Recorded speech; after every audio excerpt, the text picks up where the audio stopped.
What I'll do is, Matt, we'll just introduce you first as well. Matt, Fair enough. I can see we're live. Chaos as usual, guys. Yeah, you can tell how well this is prepared, can't you? Absolutely, and we're getting abuse from our speakers as well, so that's good to hear.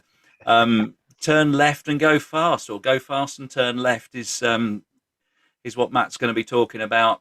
Barry's here in support, as well as one of our support men from in the air tonight. So yeah, Matt, I think you better kick off. We've already messed the start up, so let's keep going. Right, it's not the first start that's been messed up in the last couple of days. I can assure you, we've all been racing last weekend. So yeah, that's all quite normal to me. As I said, thanks for joining, everybody. I think we've got about 150 odd queued up and listening in this evening. I hope you enjoy it. We've tried to put something a little more together than just telling my story. It's certainly not all about me. And I think there's something to be gained for a lot of people in the group that are out there. So in the studio tonight, I'll be taking the lead, but I do have my good mate Barry Lever with me this evening. Welcome, Barry. Thanks so much for the support this evening. We named this Go Fast, Turn Left, or I sort of picked on that name, and subconsciously, I think you've answered the reason how I came up with that. You said to me there's a column written under that name in the past in one of the magazines. Yes, that's right, Matt. Back in the early 1970s, Tony Dowdeswell, who was the editor of RCM&E, was very keen on pylon racing, and there was just two classes in those days: 40 size FAI and half A pylon racing. And he got a guy called Dave Tappin involved in writing articles, and there were two kind of names they sort of went under: Go Fast and Turn Left, and also Throttle Benders Union, which was all linking to the sort of trying to make the models go faster. So yeah, I think certainly in radio control circles, it's relatively well known. Go fast, turn left. You're talking about pylon racing. Yeah, for sure. Yeah, it's certainly synonymous for me. It's something a line that I've heard for a long time. So I thought it was apt for sure. So as I said previously, I think this little webinar should appeal to racers as well as other modelers looking for a new challenge to keep them sort of keen on modeling, and to also to learn a bit more about pylon racing in general. We've also added in one specific topic, which I think will be valuable to all competition disciplines and potentially even to sort of life in general. But I think people will take something away that they can use whatever discipline it is, whether it's indoor rubber power or pylon racing. And those are the sort of two extremes that I can think of in aero modeling. They're about as difficult as you could possibly, different as you could possibly imagine. So this evening, a sort of brief overview as to what it is that we plan to talk about. We'll be talking about the classes that are flown within pylon racing under the BMPRA. That's the British Miniature Pylon Racing Association here in the UK. Ollie Witt did talk about that last year, but I think it's long enough ago that it's important that we outline the classes so that people can understand what it is that we're talking about and the types of models and equipment that are used for them. We'll also then talk about my pylon racing experience here in the UK. I've only been in the UK for a couple of years, and we'll talk about how I became aware of the BMPRA and how I got involved and how I've gotten on in my first season as well. We'll also then chat about the development of my own racing models. I've done two designs during the course of the year. One very simple, that's this one over here, and then one slightly more complex, which is a little C32 Race on my left-hand side. So we'll get into that and talk a little bit about the construction method and the process that I went through to build that aeroplane as well. The bit that I've been talking about that I think will appeal to a lot is a little bit of insight into competition performance. And I think there's some key elements in doing well. And before I even get there, I'm not claiming that I do all of them perfectly by any means, but I do know what's a good idea to try to do. So I'm going to try and outline that and give some guidance with regard to competition performance and getting the most out of your aircraft and yourself and the whole sort of process of taking part in competition. And the final note that I've got on this slide is don't doubt that Barry will also share some wisdom throughout. These guys have been doing it for a long, long time, and I don't doubt that he'll be correcting me along the way and adding to the conversation as we go, as he always does. So let's have a look at what brings us here tonight. How did we end up in this position? And the first bit that I should talk about is that it very quickly escalated from a message going out in amongst the pylon community saying, guys, if we got any volunteers to join the panel, say a few words on the evening. And I put my hand up, and that was quite quickly responded to. And it went very, very quiet for a couple of weeks. And then all of a sudden it turned into, will you need a co-presenter or will you be okay by yourself? So here we are. Thanks very much for joining me, Barry. I think I do need a co-presenter. It's always important to have a bit of support. Pylon racing is partly to do with team sports, or is partly a team sport. So I think we'll do the same this evening and provide that little bit of guidance as we go.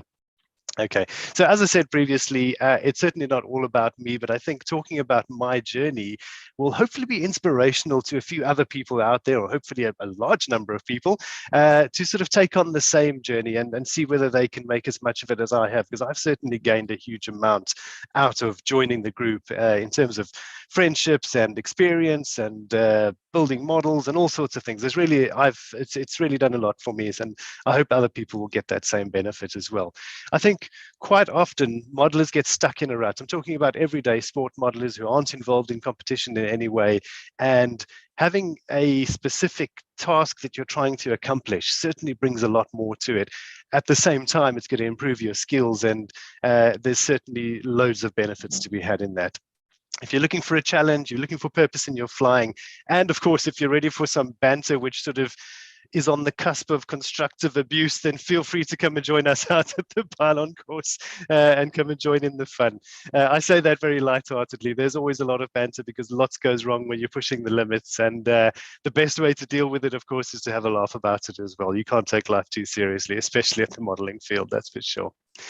So first of all, let's talk about who I am and who Barry is and how we ended up in the spotlight this evening. So I think it would be rude of me not to introduce Barry first. He is literally a living Pylon legend. The man's been doing it for a very, very long time. Barry, once again, thanks for joining us. Do you want to give us a quick overview as to your involvement and your history in Pylon? Yeah, sure. Thanks, Matt. I still am in the Southampton Model Aeroplane Club, and we were quite active in pylon racing in the 1970s, and we jumped on the Club 20 bandwagon, which was a class developed by David Boddington, and it was really, really good. I first flew pylon racing in 1978 in the club. Every month, first Sunday of the month, we used to have a Club 20 pylon race meeting, and I flew in those. I actually wanted to fly a Tracer, which is the model that's in the screen here now, but they were so difficult to get. They were so popular in 1978. I had to settle for a Flare Dara, which was not as nice a model as a Tracer at all. I started flying, and I tried to fly in a national level meeting in about 79 or 1980, but I was only 17, 18 years old at the time, and I didn't really have any help, and I was way out of my depth. I just really couldn't compete against those kind of people, and competition modeling's changed a lot since that period of time. Now you get a lot more support at the meetings, like we're talking about tonight. Thanks to people like yourself, of course. Yeah, I mean, so there was no support. You either sunk or swam, and I basically sunk. But then I came back in 1982. I kind of a little bit older and regrouped, and I've more or less been flying ever since. First nationals I flew in was 1982, and here I am still today. And I have to say, I'm enjoying my competition modelling more now than I've ever enjoyed it. And I've been 43 years competing. You can see that was last Sunday. We were as pleased as punch. Yeah, exactly. I actually meant to introduce the photo at the same time as I brought you in. I missed that. But yeah, just to fill the guys in on what this photo is all about. This was taken on Sunday midday on a horrendously cold, windy, wet, horrible day. But you can just see the joy in the guys' faces after having won the event. So yeah, Barry's at the top of his game to this day and leading the way in the C32. He certainly got lots of competition. He doesn't run away with it, so it's a good race. But yeah, he made it happen on Sunday. Sunday. And I mentioned teamwork just now. The man on the right-hand side of the screen is, of course, the legendary Paul Bardot. And the only reason he's not looking at the camera is because he was sort of fending off the crowd surrounding him. He's got quite a fan club that follows him. So yeah, great image. I really, really like that picture. And we have to thank one of our new guys who's a prospective racer looking at joining us soon for this image. This actually came from him. So thanks for that, Barry. Much appreciated. Let me say a few words about myself and what sort of puts me on the couch here this evening. So I'm a lifelong modeler. I've been into models for a long, long time. And in fact, I'm the youngest of a trio of modeling Hearsts. So my dad, Andrew's a modeler. My brother, Mike, is a modeler. And in fact, I've got a nephew, Kevin, who's also a modeler, although at the moment he's a teenager and he's also into sleek, sort of curvaceous things, but not so much the fiberglass type at the moment. So yeah, we're not seeing as much of Kevin on the flying field as we have in the past, but he's also an exceptionally good talent in model flying as well. So I started flying back in '94, and when I worked it out ahead of this, I realized that's 27 years, and that's an absolutely frightening number, because when I stand on the flying field, I feel like I'm 16. I don't feel like a 40-year-old man. So that's the other thing that this does for you, is I think it keeps you young and keeps you active, and that's got to be healthy for sure. Now, over the years, I've flown in all sorts of different disciplines, and surprisingly, I think probably most of the guys here expect that I've been racing for years and years, like Barry, since I was a youngster. But in fact, I haven't done that much racing. I've dabbled in all sorts of different types of modeling. I've done some aerobatics. I've been to the dark side and broken a few helicopters. I've come back again. I've played with free flight. I've done all sorts of bits and pieces with pylon racing mixed in between. So going back some time, I've done some Quickie 500 racing, or Q500 as it's called these days. And we also did some electric racing in South Africa as well, which was similar to E2K, but on a smaller scale with some little 4S smaller motors as well. So I did do a little bit of F5D, not so much racing as flying. In this image, you can see me with one of my F5D races. This was a Dutch-made model called a Gillette, which you could never Google because it's not spelt like the Razor company. So very elusive little aeroplane. I had that, and we had a couple of these, and a few of us flew them together, but never really competitively. And as you can see from the image, that's not a 40-year-old man on the right. I was probably, I don't know, roughly 30 or so when we were playing with those. So yeah, this goes back some time, but in a moment, we'll talk about how I got back into racing and how I've ended up in the position to be so keen on it now. So I've got about 15 odd years in the modeling trade as well. So I've also interacted with all sorts of different equipment and seen the development of the equipment over the years, not so much specifically around Pylon, but of course the introduction of 2.4 gig and all those sort of generations of equipment. So I've got a good understanding of all the equipment that we're using as well. I now work in the commercial UAV industry here in the UK. So I spend a lot of my time with the transmitter in my hands, in fact, and of course, also these days with the regulatory side of things as well. Right, so that's all about me.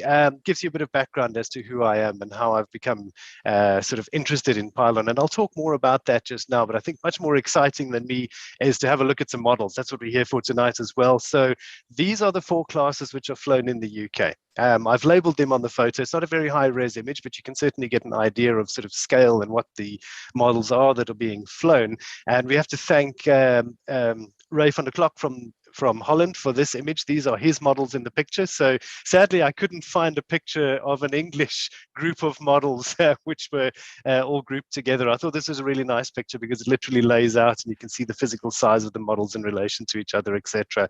So down in the bottom corner, we've got E2K. So I'm going to say a few words about each class so that people gain a better understanding of what each class is about and what the models themselves are about. So E2K is intended as an entry-level class. It's the most basic class. It's the slowest class, although the models aren't slow by any means. If I'm not mistaken, and Barry, you could confirm this for me, I haven't measured them, but I estimated it's probably something in the region of 100, 110 miles per hour. Probably 110. Yeah, fair enough. Yeah, so 110 miles per hour on a traditionally constructed balsa aircraft. I think a fiberglass fuselage is allowable, but certainly no molded wings, no sort of preformed skins, anything like that. So basic traditional aircraft. And I think there's little room to stretch the rules. We do have one local racer, Manny Williams, has certainly done a great job of developing a model which certainly stretches the rules as far as you can legally by going for quite a high aspect ratio design and taking quite a different idea of what the aircraft should look like. I don't have a picture of Manny's aeroplane, unfortunately, but the standard layout is much like the example in the picture ahead of us here, labeled E2K. The design spec is very important to make racing good. And I think what's important is that the models end up being very closely matched in performance. And E2K does that perfectly.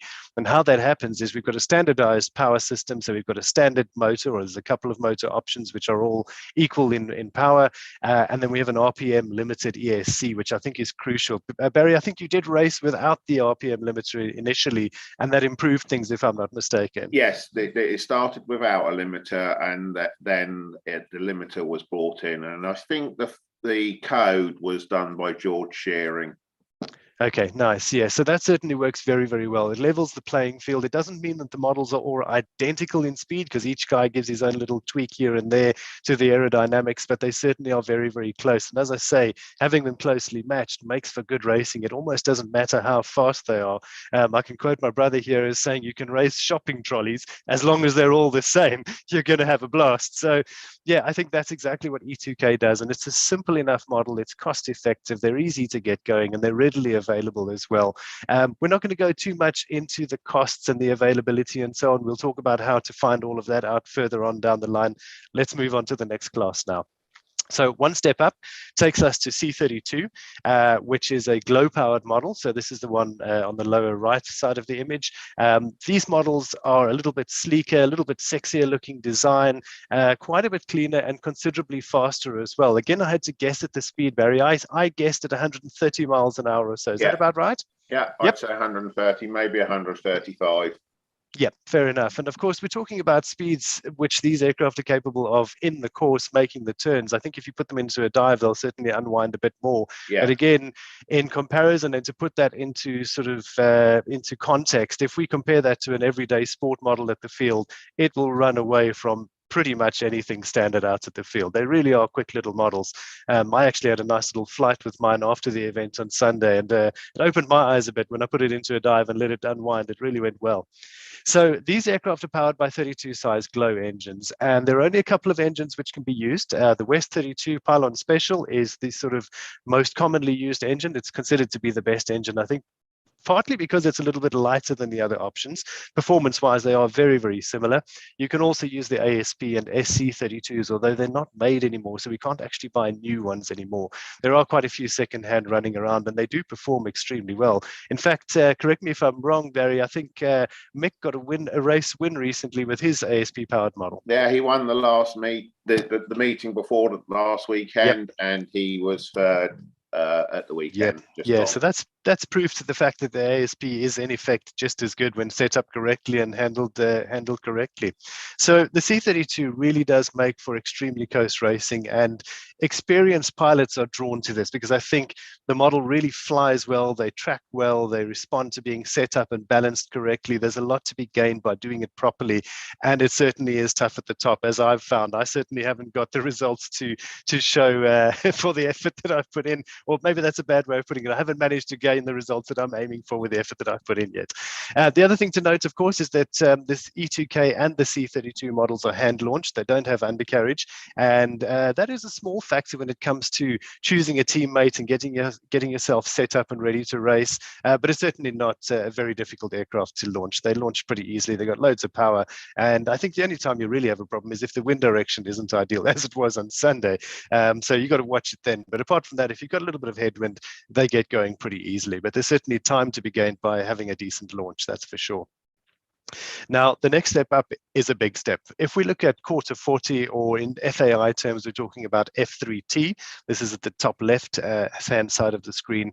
The quarter 40 models are a big step in performance. And incidentally, within the UK, E2K and C32 are considered short course models, or are flown on the short course. So the course is a little shorter, and generally speaking, they're on different days at different flying sites. We don't generally fly all four classes at one time on one day. So the quarter 40s are a drastic jump in performance. These are very, very high performance aircraft. we talk about a standard engine, but it's a standard racing engine. So they are very high performance. They do in the region of 28,000 RPM in the air on about 7.5-inch props, carbon props as well. The airframe is a full composite airframe, and it's not something that you could just knock together on your workbench. You need to look at decent equipment or a proper airframe to go and compete in that class. This is hotly contested as well. Smaller numbers, of course, because it is a little bit more expensive, or considerably more expensive, and a lot more challenging. There's a lot more goes into this. You've got to think about ground handling. You've got to think about the fact that the engine doesn't throttle. It's only got a fuel cut. So, of course, every landing is a dead stick landing and needs to be judged. So this is quite a high-end aircraft. This is not something that you would even consider getting involved in pylon racing. You'd certainly look at E2K or C32 to start with. Now, I've flown in all three of those classes this year. We'll talk about that, but I think we're going to focus primarily on E2K and C32 because I think that's really the goal of having this chat tonight, is to share the sort of pylon passion, but to try and draw people in and let them have a go as well. So I will briefly touch on F3D. That's at the top right-hand corner of the image that we have on screen at the moment. F3D is the ultimate pylon racing class. This is an international class which is flown at the World Championships. It's flown throughout Europe, the US, and of course it's a standard which is built and developed to around the world. There's a standard set of rules that everybody works to try and sort of build the ultimate aircraft. Now, Barry, I took the liberty of saying that it's an unlimited 40 size engine and tune vibe. Is that the case? Are there any limitations in the engine design? Very few limitations. It has to have a 12mm diameter air intake. It has to run on 80/20 fuel. And it has to have there is a silencer rule in F3D. Okay, and of course that's purely for the noise limit as opposed to performance, and right? it takes the harshness out of the exhaust noise.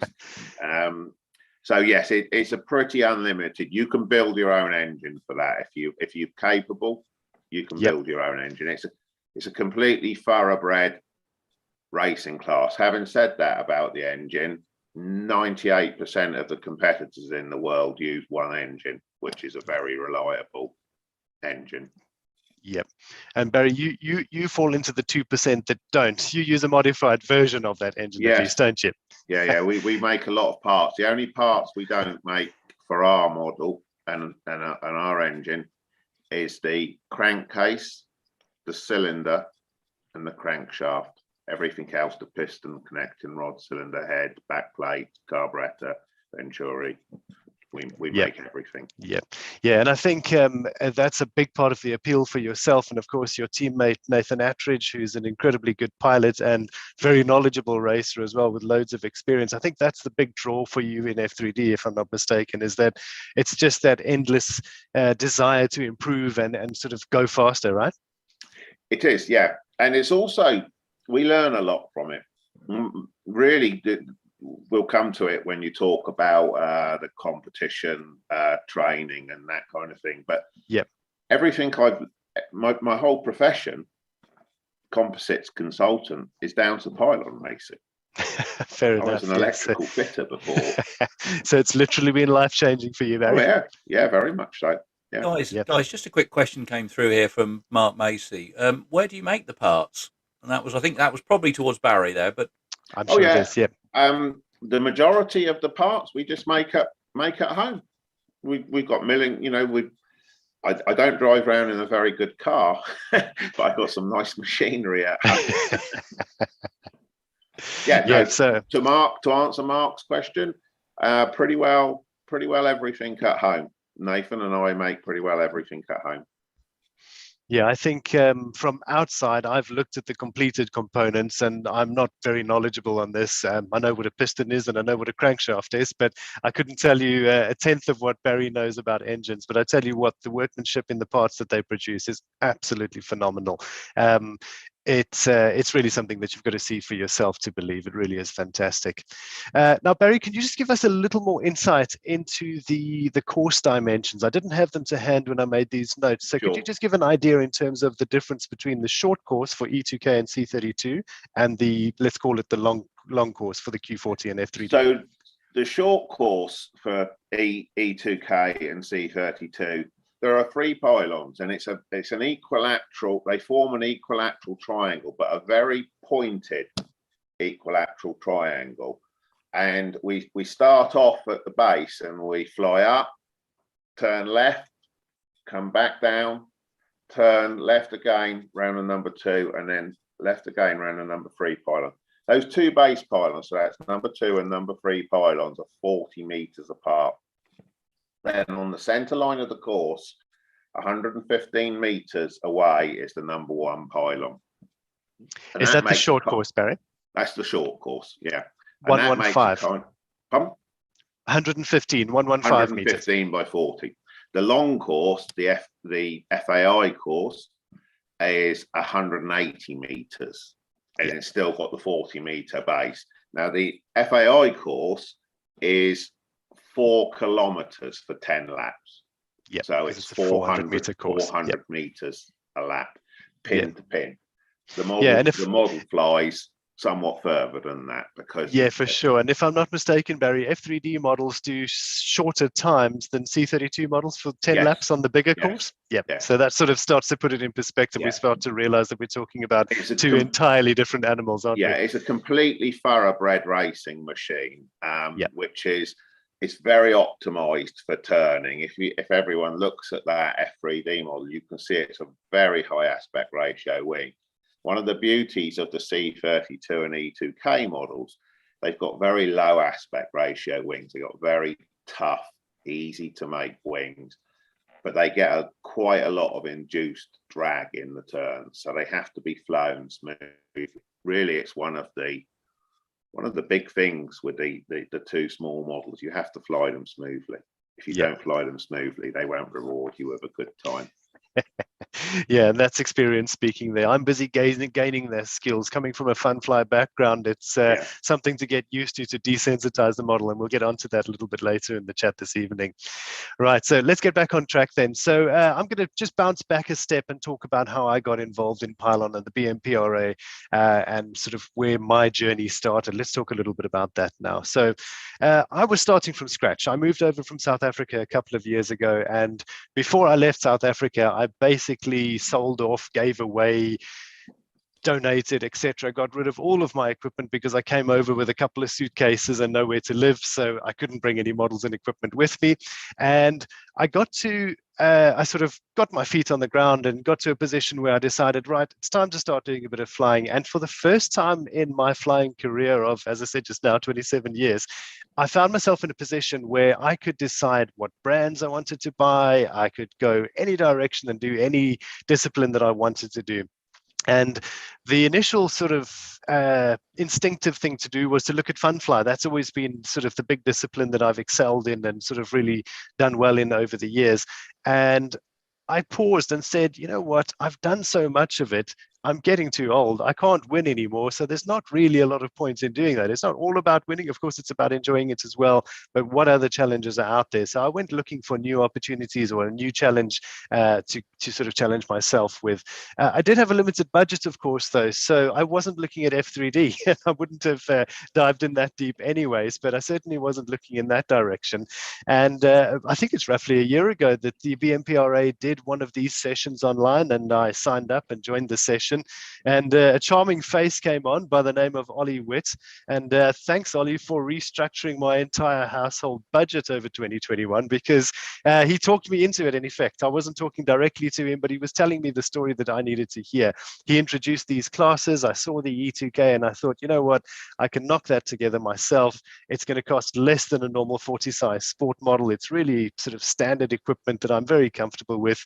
And with my racing experience that I've got, I'm going to be totally happy and be able to fly that. So I immediately made the decision that this was the sort of line that I wanted to go down.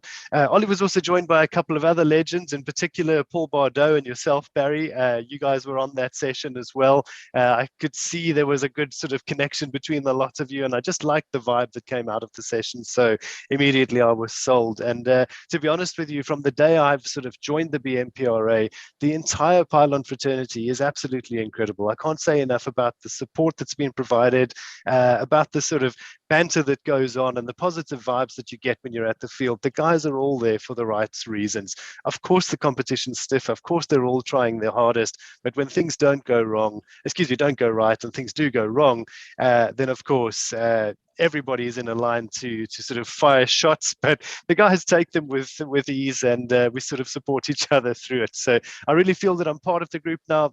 Thanks so much for sort of welcoming me into it that way. We'll talk about my first event and so on as we get going in a moment. So as I say, I looked into E2K, and at this point, I just want to put a little warning out there for everybody listening that this is the gateway class. This is the one that gets you addicted to racing, and it seems cheap, and you know that you can do this with no trouble. But I assure you, the other three models on the screen will also be calling your name soon enough once you've got your E2K racer up and going. So the first step for me, of course, and Barry, I think you and I actually had this comment when we chatted just casually the other day, is the way to go about competition is to download the rules first. You need to know what the objective is and what the rules are that you need to be able to build and fly to. So that was my first step. After the webinar, I jumped onto the website, downloaded the rules and started reading. Again, sort of confirmed which class it was that made most sense to me. And at the time, I didn't have any starting equipment for glow or anything like that. So electric was the only way forward for me. And that sort of meant that it was E2K.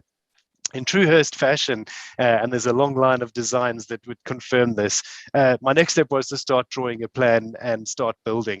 And of course, that's not everybody's choice. There's loads of kits out there. There's some really good kits available within the UK, I think in Europe as well. And I'm actually going to pause myself for a moment, Barry. Something that I meant to say with the photo that's still on screen is that these four classes are also flown throughout Europe, if I'm not mistaken, to very similar rules. Is that right?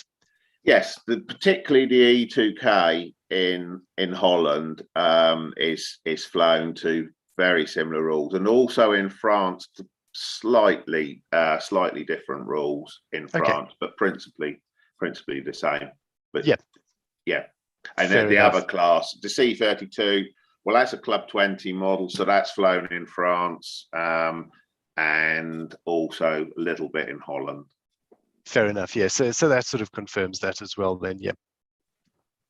Right. So as I say, I'll talk a little bit more about the building as we move on through the evening. But let's have a look at what it was that I put together. So this was my first creation. This was my little E2K model. You should be able to see that on screen. Can you just confirm that for me, Barry? The orange and silver model. Yep. So that's my E2K model, which I don't know if it was silly, but I called it Ego, and I never really quite put together the fact that when it hit the pole, that was my ego gone. So yeah, it was kind of coincidental, but it worked quite well, and I certainly got a bit of banter out of that for sure. So I designed it, ordered the equipment online, got a couple of things shipped over. So of course the standardized or specific motor system that you have to use, a couple of 4S batteries, etc. I bought a hard hat and I joined the BMPRA, and from having done that, I haven't looked back. You know, the BMPRA has been incredible. The events that they organize have been fantastic, and the support from the members within has been phenomenal as well.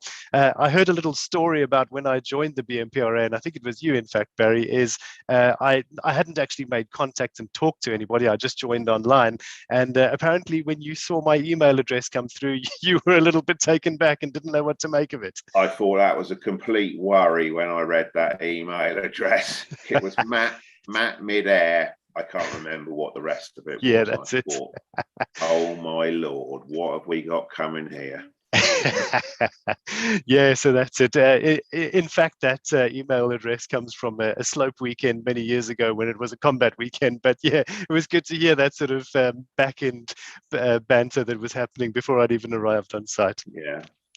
Right, so model all together, off to Buckminster for the first race, and the first race meeting was fantastic. It was actually surprising to me, as a very experienced modeler with loads of experience of having done all sorts of disciplines and flown in several countries and so on. I arrived at the meeting feeling surprisingly nervous. I mean, I had this really basic little Balsa aeroplane that isn't massively fast compared to what I've flown in the past, but I was quite on edge and unsure of myself, and I'm bringing this to light because I think it's important that people understand that that's perfectly normal. When they do this same journey, they're going to arrive and they're going to feel nervous, but don't worry about it because you're in good hands. The first thing that happened was I was greeted by Mr. Pylon. He literally had a hat on his head saying Mr. Pylon, Paul Bordeaux. He greeted me in the parking area, welcomed me and said, if you need any help, ask somebody else. So that's a standard Paul line, but in fact, it wasn't the case. Paul took me under his wing. He sort of set up my first flight. He took me through to the pit area, got me sort of lined up, introduced me to a couple of guys. And in fact, the guys were very welcoming and offered me some power to do some charging. I thought there was going to be a PowerPoint on site and there wasn't. So that was the sort of welcome that I received, which was fantastic. And we've never looked back. We have a laugh every time we go out. So I think probably a lot of the reason why I was so well accommodated, being a sort of a foreigner and not knowing anybody and so on, is just the common interest. I think ultimately we all just love playing with toy airplanes, don't we? So I mean, really, that's what it's all about. And as long as you remember that and you don't take it too seriously, you can only gain from the experience for sure. So onto my first race, then we've arrived at the field, feeling good about this, and Paul announced at the pilot's briefing that he would be giving me the first heat and I'd be flying by myself. And he announced it to me as saying, we want to give you an opportunity to sort of feel your way around the field and see what it's like. In hindsight, I think actually they were all hiding behind the clubhouse after having received my email address and just making sure that I knew what was left and right and making sure I knew which way to go around the course, having come from the Southern Hemisphere. So yeah, the first heat went okay. Immediately afterwards, Paul questioned my visa and said if I'd gone any faster, he'd be sending me straight back to SA. And I was in the pack. From there on, I've never looked back. So I had one heat by myself, and I've never had the pleasure of doing that again since. Unfortunately, there's always two other airplanes in the way of going fast. So yeah, but it was a great event. I think I finished that event in 6th place, which I was really chuffed with. It meant that I had made the fly off. I was the last of the fly off, but I was very happy with that. And in fact, by the end of the season, consistency and slow improvement and sort of getting better and better meant that I ended the season 3rd overall. So I was really chuffed with that. And it just goes to show what's possible. If you put your mind to it and keep on trying, it's very possible to do that. Now, what had also happened in the background while the season was continuing is I had seen how close and exciting the C32 racing had been. And this was something which really drew me in. The photo on screen was actually a very recent shot. Again, we've got to say thanks to one of the new guys, Joe, for this shot, which he snapped on Sunday. And this gives you an idea of the close proximity that the models race at. Of course, mid-air collisions do happen, but the shot on screen is sort of a common occurrence. That's normal racing. So this is what we're talking about. It may not look that exciting as a stationary image, but if you imagine those models doing 130 miles an hour at that distance apart, it can get very exciting very, very quick. And having witnessed the C32 racing and seen the competitive level and the sort of excitement and the noise that they make and so on, I got to the point where I didn't want one, I needed one. It wasn't a question of maybe, maybe not. I definitely needed it. So another adjustment to the household budget meant that I would head out and start looking at getting myself a C32 model together as well. As I say, this actually happened while I was learning about E2K and going faster and faster with that as well. Now, Ollie spoke about these new models that they developed, and thanks again, Ollie, for talking about the sort of enjoyment of doing a model development and getting your hands sticky and making a mold and so on, because you convinced me to do that too, which I was silly enough to do when there's some really fantastic kits available. I should have just taken my own advice and gone out and bought one, but no, I had to develop a model myself. And of course, for me, that's part of the hobby. I do enjoy that. It's not something that I felt forced into, and it wasn't even really anything to do with the cost, because it actually cost more to develop a model than it would have to just buy one. But I was keen to do that, and I think it was a nice exercise to go through. So once again, of course, I started drawing up a plan, and I started with a concept sketch, which you can see on screen. Now, it's a really basic sketch. It's literally a pencil drawing on a bit of paper, and I started playing around and looking at the configuration and thinking about how I would fit the engine in best and sort of hide that cylinder or streamline the cylinder into the design. So I came up with a cross section, which is a little bit unusual, with almost a sort of bullet-shaped fuselage with a hood on top of it that incorporates the sort of fairing behind the cylinder and the canopy on top. So that's the sketch. And I also decided that because it doesn't need to take off, it wouldn't need as much fin area as a conventional aircraft, or a quarter 40, for example, would need to go straight. So I reckoned I'd get away with a flatter angle V-tail with some vertical fins at the tips. And I went ahead and constructed it that way. And we'll see some pictures of that in a moment as to how it actually came out as well. Now, the other thing which I did, as I said, was I made the mold for the fuselage itself. So with the configuration that I'd used, it was a relatively simple design that I'd put together. And as you can see in this image, I started with a very rough block of foam. Now, this isn't normal polystyrene. This is polyurethane foam, which is in fact intended for the purpose of doing handmade plugs. And it looks very rough at this point. It looks probably more like the snoot of an animal or something like that. But you'll see as the photos progress, it turned into something which I'm very proud of, and which I think is quite attractive and a new take on the C32 layout. So the construction method that I used for the mold, I think we're going to be talking more about this in a subsequent webinar, Barry, about sort of developing and building models. So I won't go into too much depth, but the construction method which I used is a sort of standardized method. And in fact, I'm going to share the supplier of the materials which I used to get the materials to make this mold was Easy Composites. Now, this isn't a selling job by any means. I'm not affiliated to them by any means, but they have an incredible website. It's easycomposites.co.uk. And on the website, they actually have a learning area, which is a phenomenal resource for people who aren't familiar with composite work. For beginners, there's some detailed tutorials, and that will talk you through the process. Now, it's not essential that you make a mold, but if you're interested, it's well worth a look. And it certainly is a very rewarding project to go through the process and produce your own fuselage. As I say, it's not essential to do that to go and race, but it's something that I really enjoyed doing for sure. So I produced a composite mold using the Unimold kit, which they do. And you will see in the next couple of images, that was the same block of foam polished up with some polyester resin, the products which are supplied in the kit, to start getting a surface finish on it and preparing it to actually take the composite mold from the plug itself. In this image, you can see the plug laid on its side. There's what we call a splitter board or a split board, which separates the mold in the two halves. And this, of course, means that we're able to make a left-hand half and a right-hand half female molds in composite materials, which you then lay up your fuselage into. So in this image, you can see where the mold is actually being made. And this is, of course, fiberglass layers on top of what you've just seen in the previous image that start to form the actual mold itself and give it the rigidity. So the first couple of layers are a gel coat and a sort of fine finish glass. And then, of course, you build up the layers to make it nice and strong. This is something which I had experience in before. This isn't the first time I've made a mold, but again, it had been some time before since I'd worked. And part of the reason for me using the Easy Composites kit was because I wasn't familiar with the products that were available in the UK, so I decided to use a standardized set of materials which are known to work and to release well and function together without any sort of exotherming and that sort of thing, which of course are concerns if you don't get it right. So as we move through the pictures, you can see here the mold has been made, and I've got the first fuselage laid up into the two halves of the mold. In the C32 class, we're not allowed to use any carbon fiber, so it's a very basic mold. This is purely fiberglass, and I'd also sprayed the mold with a little bit of white paint as well before laying it up as well.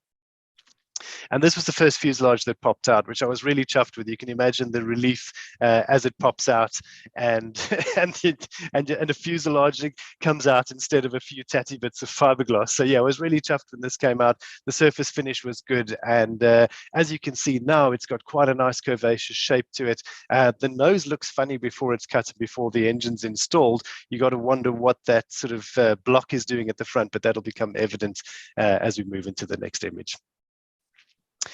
Sorry, another image to go still. So this is the airframe. As you can see, the tail and wings are done with conventional construction methods. So the tail is literally balsa, fiberglass for finish. And of course, some people also just cover them with conventional covering materials. The wings are a foam core. In this case, I used a veneer skin, although I do think balsa is a superior material and can be finished better and provide better strength to weight. But in this case, I used veneer because that was what was available to me and sort of practical to use at the time. So as I said, entirely my own design, sort of making progress. And as we go into the next image, we can see the Forza was born. So this was out at Barkston Heath. We test flew the model there, although we didn't actually race it that day. I think you'll remember that day, Barry. It was also a drizzly, cold day, like a lot of the days are out here. That's right. Yep. That's Barkston weather for you. Exactly. Yep. So we'd had an FAI event, and just at the end of the event, and the last little bit of clear skies, we managed to get it airborne. And I was really, really happy with the performance of the model. The engine was also brand new, so it didn't perform spectacularly, but it was a really good start for the new design, and I was feeling confident with this. So mid-season through the year, I entered my first C32 race, and it was clear from the start that the model's competitive, and that the sort of thought and the construction method that I'd use and the effort that I'd put into it meant that it was certainly a competitor and capable of keeping up with the other known models. Unfortunately, that ended when I gained my nickname, which I am battling to shake at this point in time. I was then called the pole hunter. So yeah, this model met its death, I'm afraid, a couple of events later, when I was flying closer and closer to the poles, tightening up my laps, getting my lap times down and my race times down. And unfortunately, I misjudged it and hit pylon number 2, and it disintegrated into a million pieces and spread itself across the field. So unfortunately, that is part of the deal. That is one of those things that happens in pylon racing. Apparently, once you've done it a couple of times, you change your habits, and it doesn't happen very regularly. So hopefully we're beyond that, because I will also concede that in the very next flight, I took out my E2K model and hit the same pole again. So yeah, I can't see everybody right now, but I can just imagine there's a few people laughing at me, because it seems incredible. I think the pole's 150 millimeters diameter or something like that. To hit the same piece of airspace within a few centimeters twice in a row is absolutely incredible. Matt, yes. In 43 years, I have never hit the pylon. Yeah, well, Barry, I think your results speak for themselves, but Paul reckons you're not a proper pylon racer until you've hit a pole. And somebody questioned him on the weekend about, I've hit the ground, and he said, well, it's not the same. If you hit the pole, you get to hit the ground too. So yeah, pole hitting is part of racing, I'm afraid. It's a realistic risk which can happen. Now, a slight sideline from where we are in the chat is I actually have something with me this evening, which I'm going to show you in a moment. And I'm going to start something, and I'm going to start a floating growing trophy to be awarded to the next person that hits a pole. So I don't know how well you can see that in the image. Pretty good. This is the tail of that airplane that's on screen at the moment. I'm going to make a little trophy out of this. I'm going to bring it out to the next event until somebody hits a pole. And when that happens, they're going to receive the trophy. And the idea is that they'll add a bit of their model to the trophy. And so the floating trophy will grow. So yeah, hopefully not into a full sort of wingspan anytime soon. That wouldn't be very practical.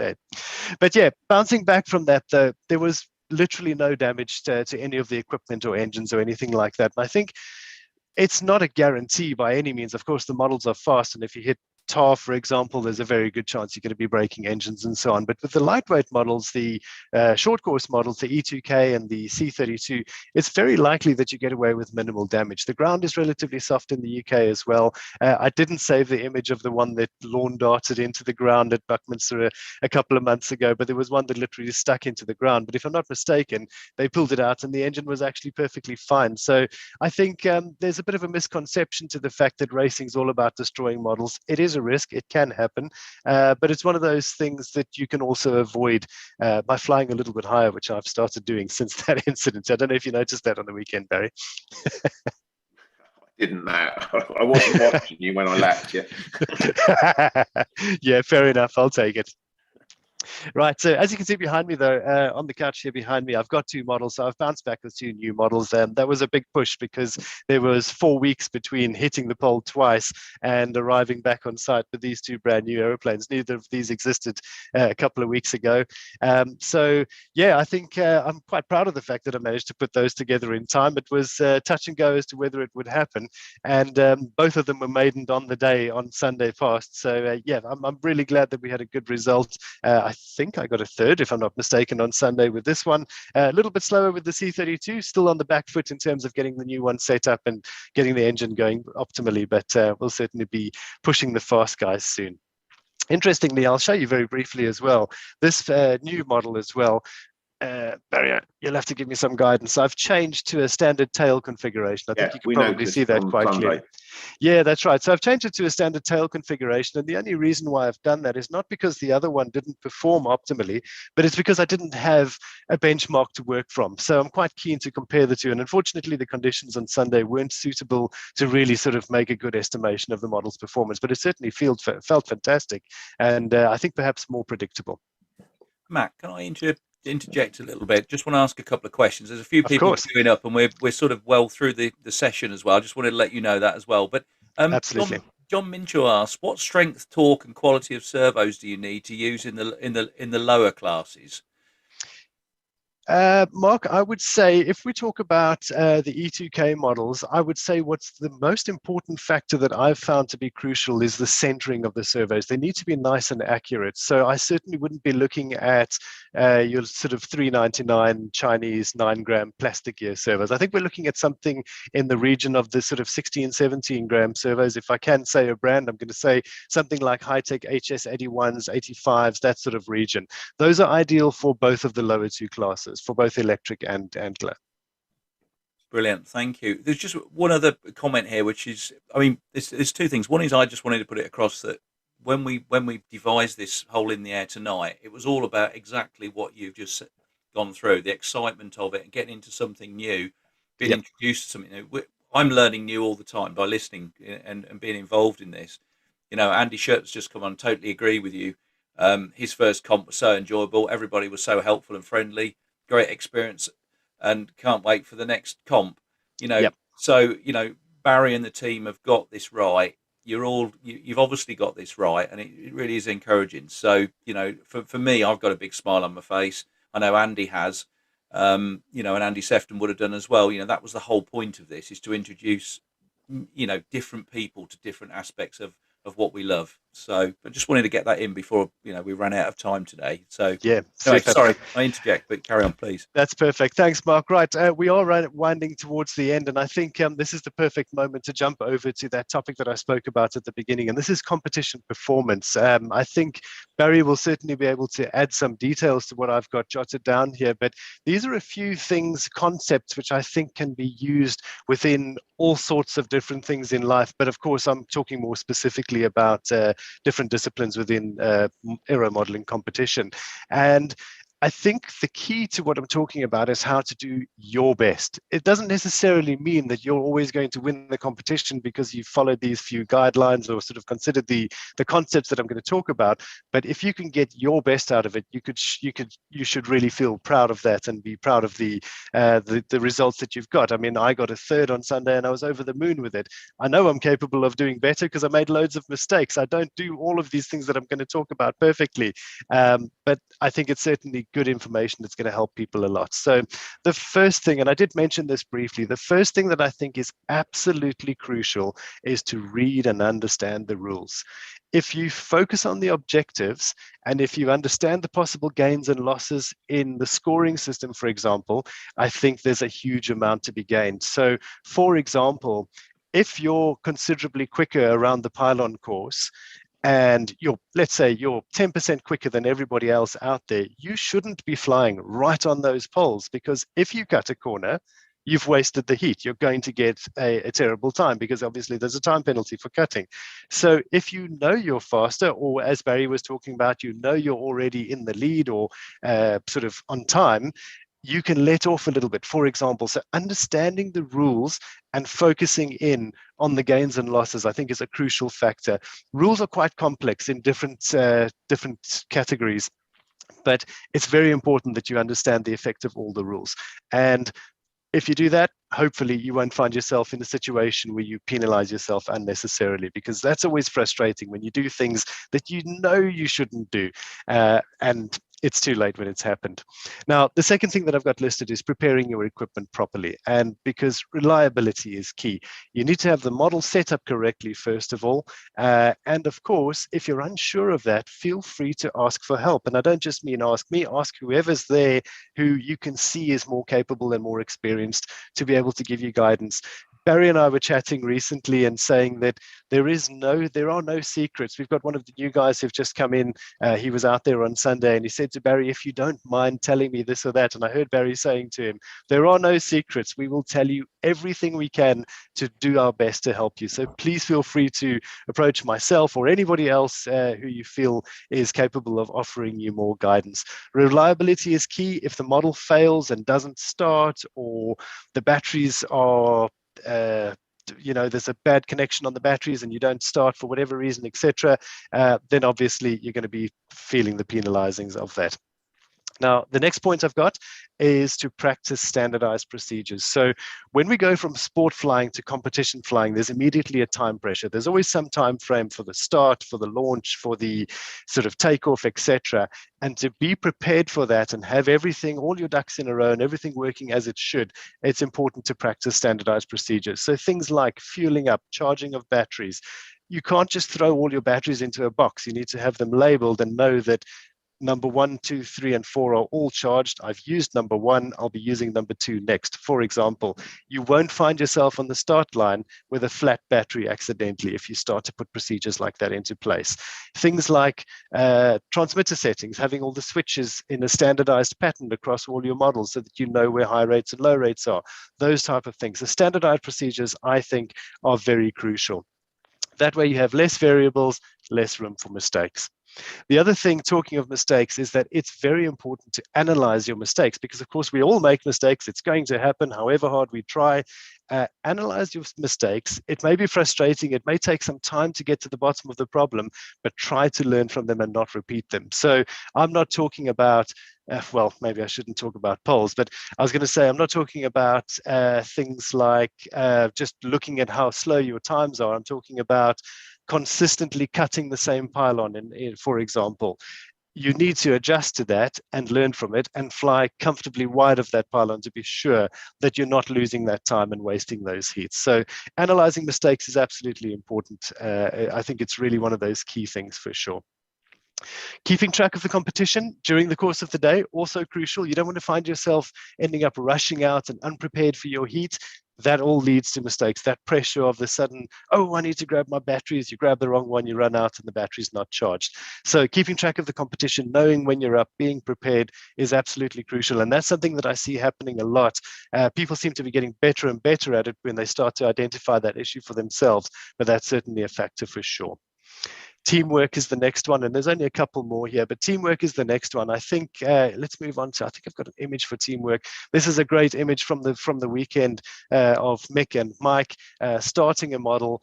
Mick is like clockwork. That model works every single time the same way. I would be surprised if he takes the glow clip off 2 or 3 seconds different in timing every time he starts the engine. I've never seen him fail to launch. Every single time the model just works.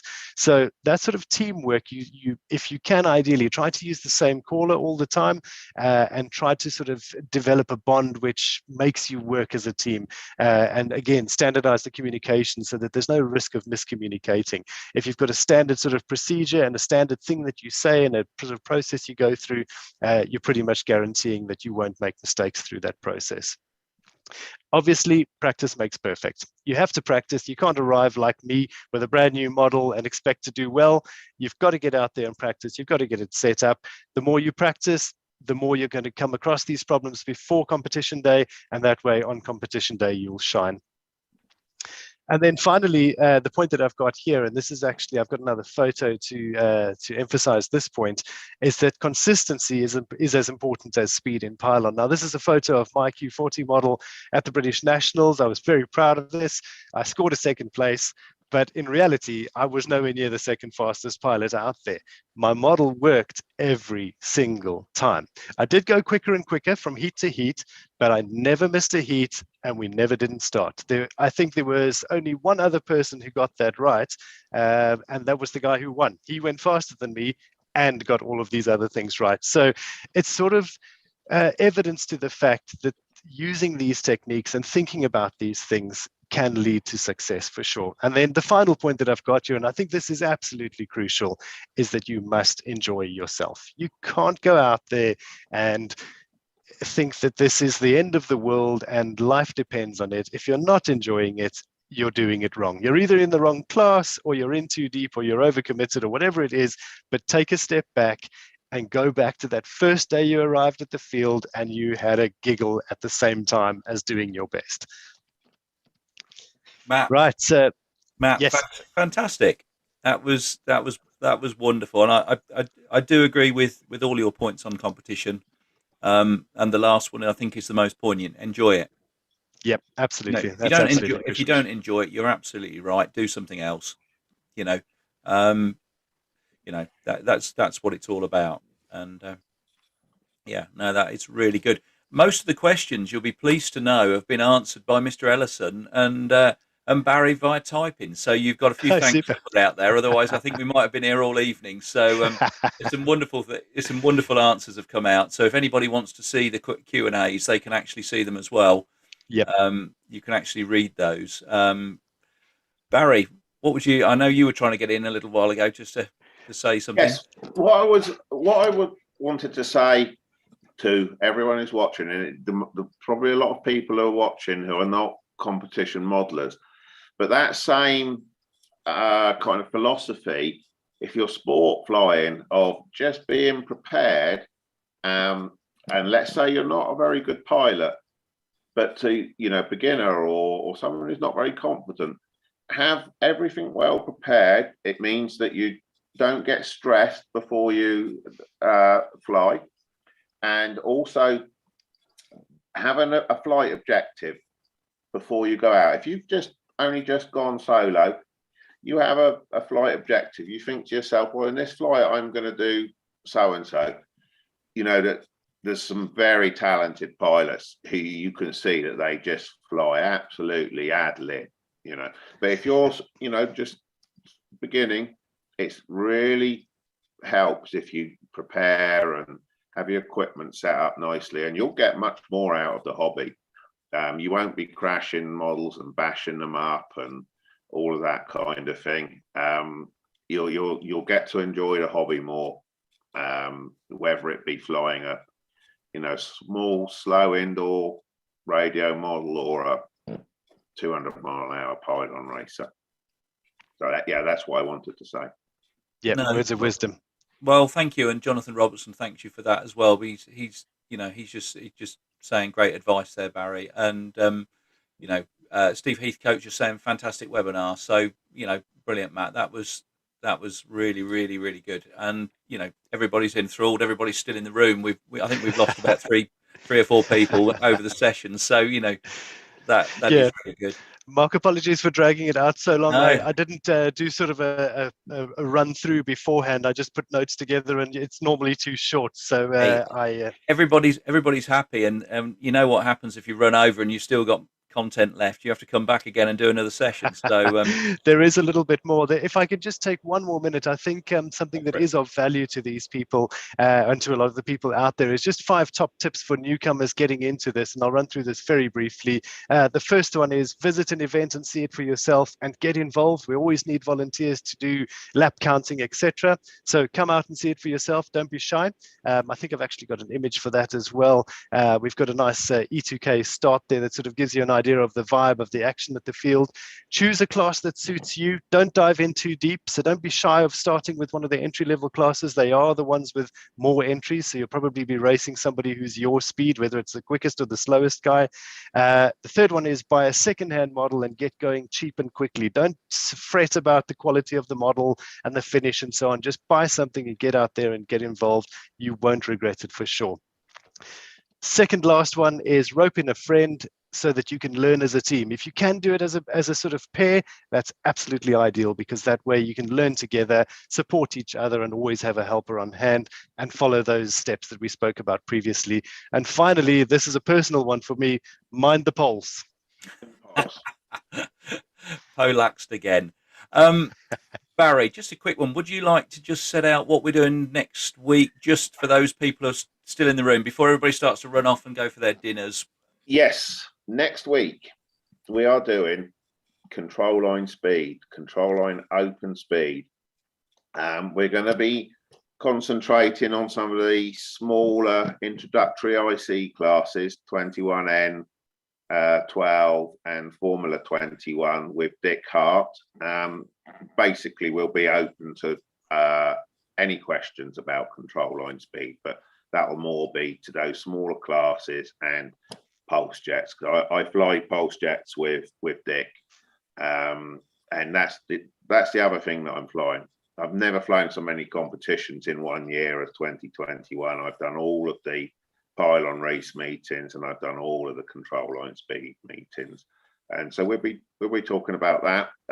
Dick is a world record holder with his competition buddy Ken Morrissey. He's also US national champion. He holds 2 British control line speed records, fast jet and sport jet. So it'll be a pretty good event. I'll just put the link to the information page in the chat box. Well done. Thank you, Andy. And if anybody else is out there and they want to ask some questions, as Matt found out, just get in touch with them. Got their website. Barry, do you want to just plug your website yet again? Pylonracer.co.uk. I think, yeah. Mark, I'd also suggest pylonracing.co.uk. Yeah, I did drop it in there a couple of times. Yeah, thank you, Andy. Yeah, Mark, I'd also suggest the Facebook page as being very interactive. I think you'll get an immediate response. BMPRA is the thing to search for. There's loads of activity on there, and it's a great group to join anyway, to sort of see what people are building and what's progressing. You'll see when the events are happening and so on as well. Link in the chat box now to the Facebook page. Well, Andy's on the ball as usual, keeping everything going. I don't think we've got any more questions that haven't been answered. Websites come up. Yeah, Andy has done a brilliant job. You owe Andy at some stage. And in the chat, I think everybody's just saying thank you. Really enjoyed it. So, Question come from Andy, we've got 4 or 5 minutes. Did you want to bring a few people in? Stop the show and bring a few people in. Be nice to bring Mr. Ellison in and just say thank you. Say thank you to those joining us on YouTube, and of course, this can be watched back on YouTube